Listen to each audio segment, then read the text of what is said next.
In the news around Columbus this week, we covered what to look out for as new AI scams emerge and what can be done as the clock ticks on the lifespan of Franklin County's landfill. Plus, we learn more about a surge in psychedelic mushrooms being marketed as candy. And here are some of this week's top stories.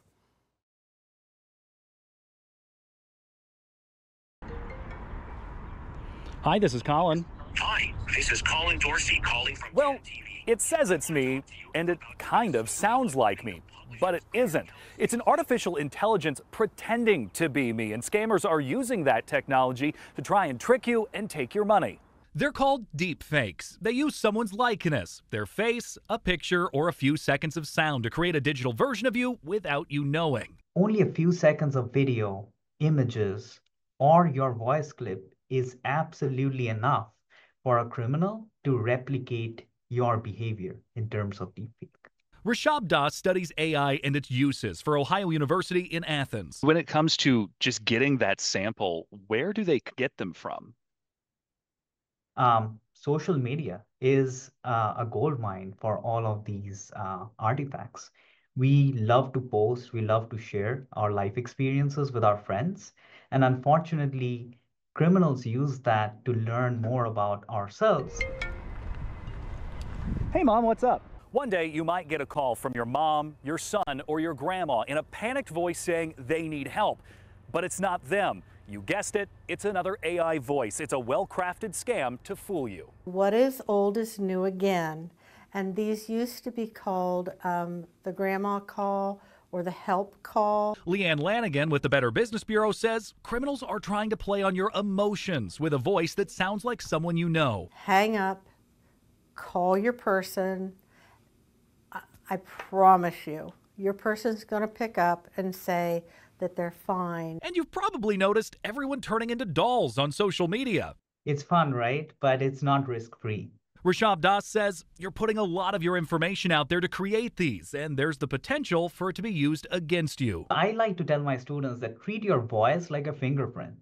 Protect where you share it. So would you share your fingerprint everywhere? No. Consumer Reports looked into that deep fake trend, and they say while it's nearly impossible to erase your digital footprint online, there are some things that you can do to protect yourself. The first being just be aware that these deep fake scams exist. Number two, enable two-factor authentication for all of your financial accounts. Then the third one is probably the easiest. Just do a gut check if you get one of these phone calls. If something just sounds off, it probably is. Colin Dorsey, 10 TV News.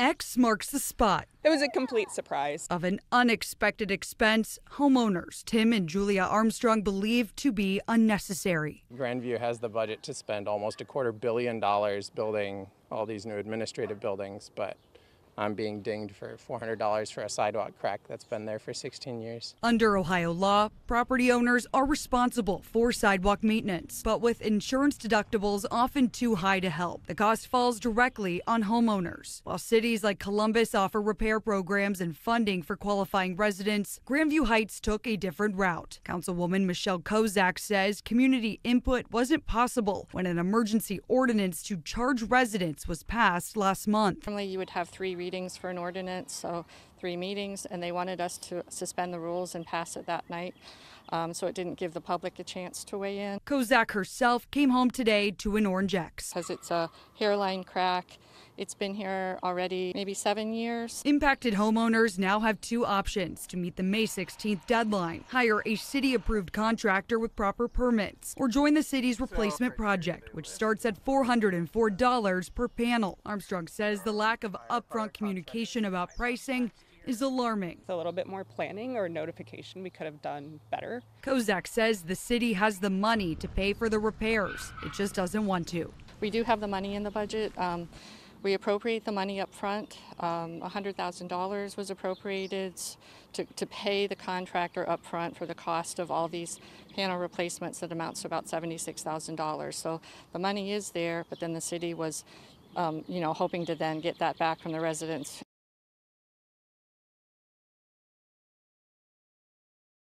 I just felt in my heart that something needed to be said. I need these children to stop what they're doing.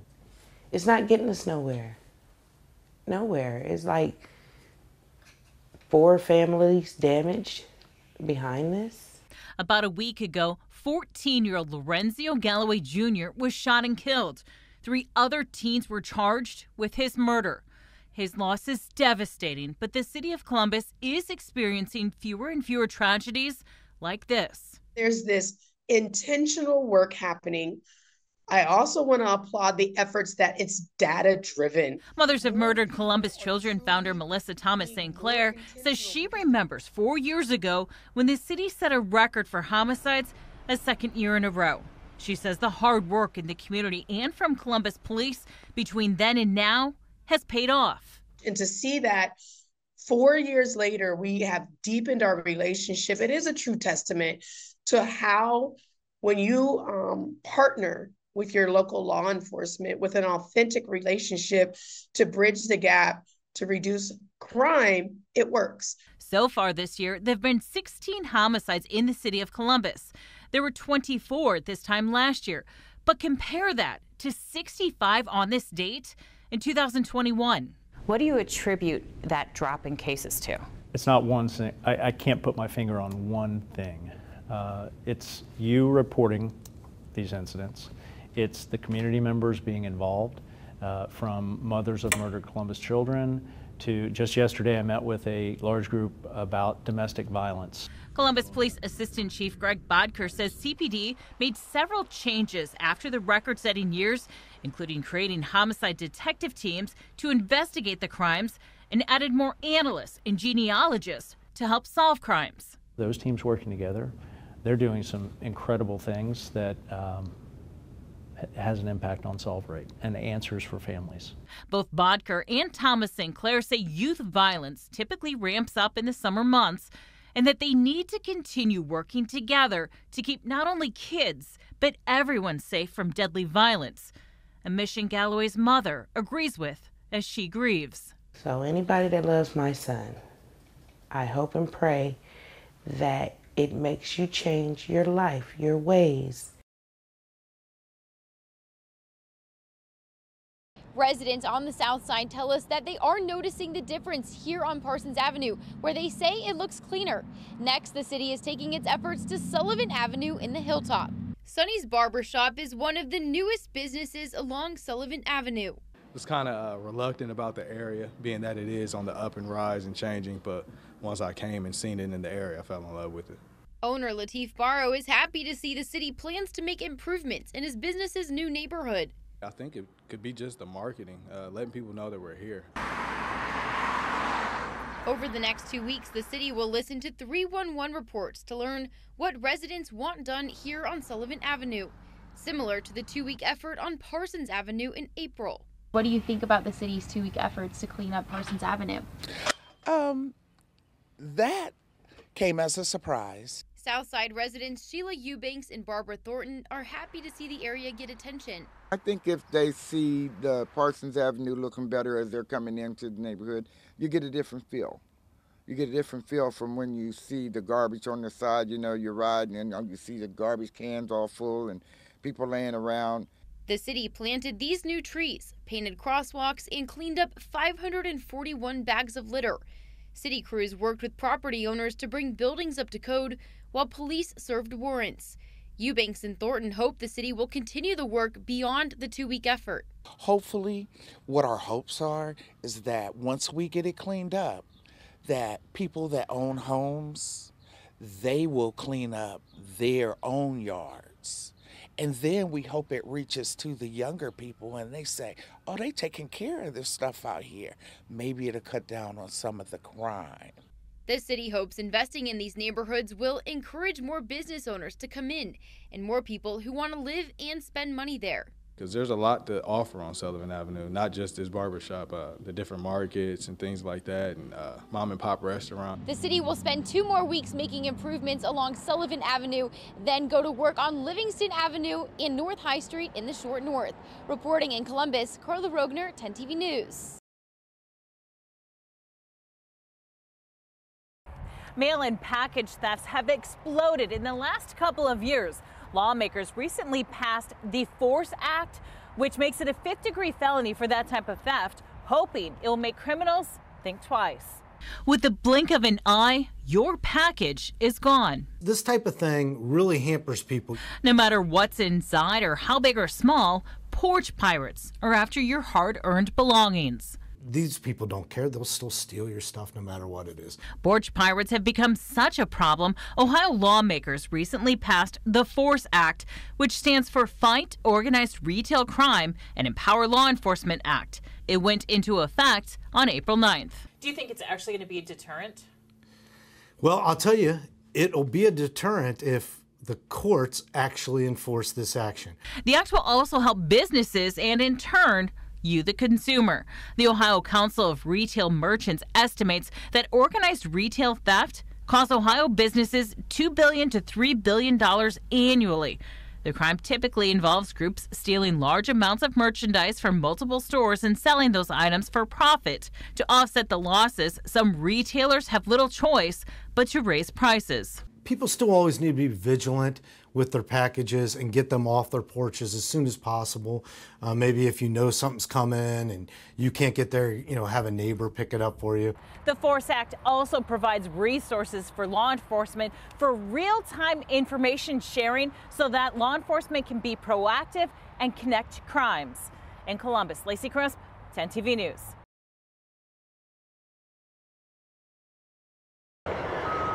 The life of a landfill is measured not only in years, but also in the amount of waste it can hold. 42 years feels like a long time, but it's really not.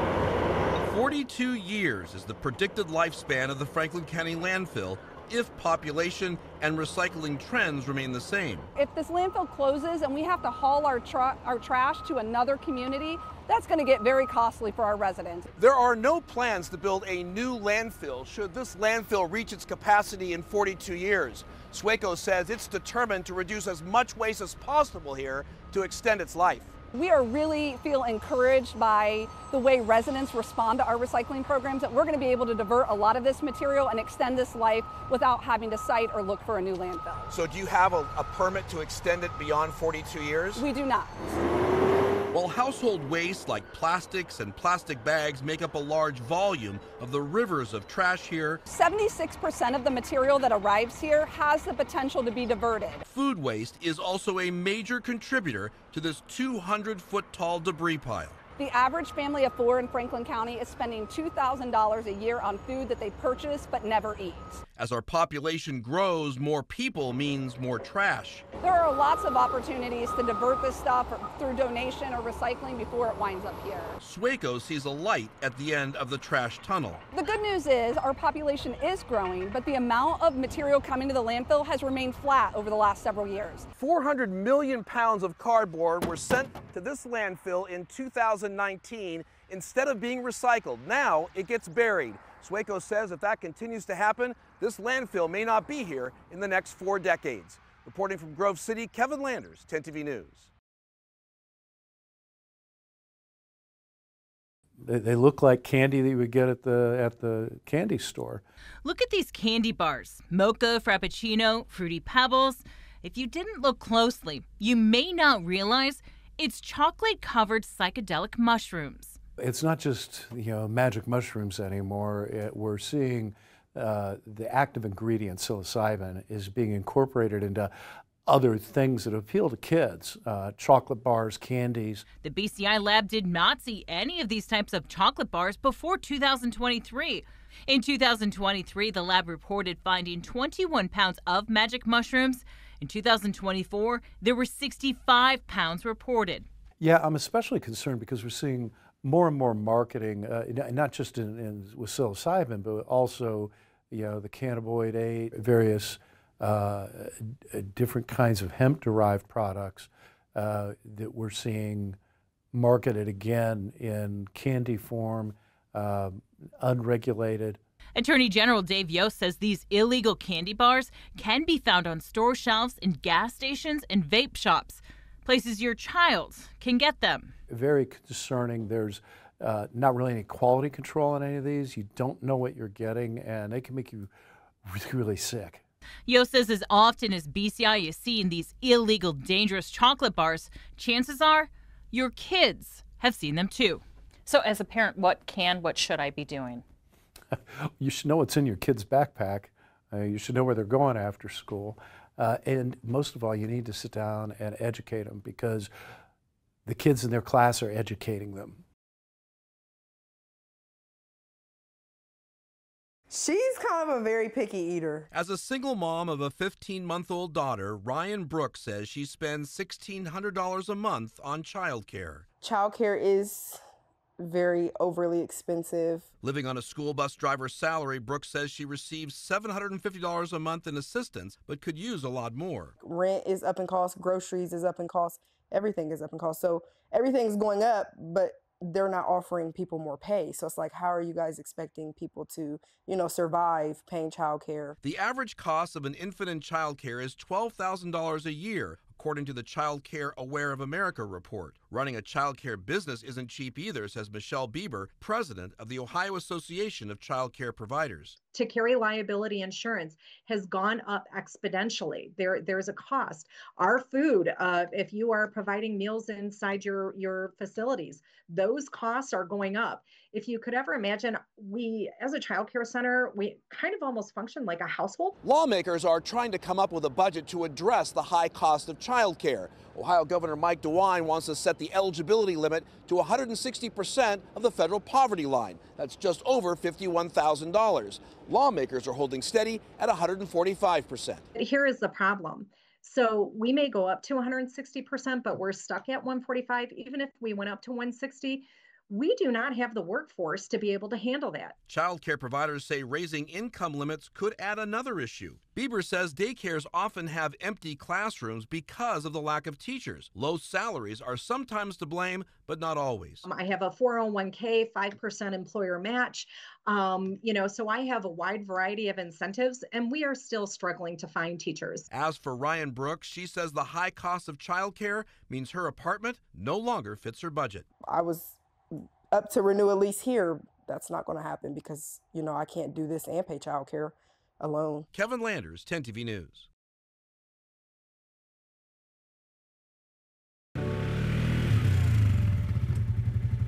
Number 8 has a message. Hey, it's Dale Hart Jr. and for every rider and every parent. Now, I know we all love to get out there and ride through the mud and the dirt, but the truth is, we need to be more mindful of our own safety and the safety of others. Dale Jr. says this campaign is putting safety first before the fun. It just takes that 1 second that, my little girl hops on a four-wheeler and says, hey, I'm just going to run down the driveway and back. It doesn't take, just one little mistake or for that four-wheeler, for her to misunderstand an input or how powerful that thing is, and for it to get out from under her. If she's not wearing a helmet, her chances of being injured go up 50% or more. It's called Let's Champion Rider Safety. The initiative is about education, given the fact that 700 people die every year from an ATV or UTV accident. 1 in 4 are children. Very few are even wearing helmets or utilizing the safety harnesses that are in there. So while insurance is definitely one of those things that we want people to be looking at, and they should have insurance on these vehicles, it's really about the decisions that you're making. Devin Furman with Nationwide says more people are also riding ATVs from the farm to regular roads, which poses another danger. They don't have the right tires, they don't have the right safety equipment, or the different sensors that you might see in a regular car. And so they're not really set up to be on a roadway. And I think it's good for people to be reminded, the hazards and dangers, because everybody loves riding four-wheelers and ATVs, and we want them to be able to do it responsibly and healthy.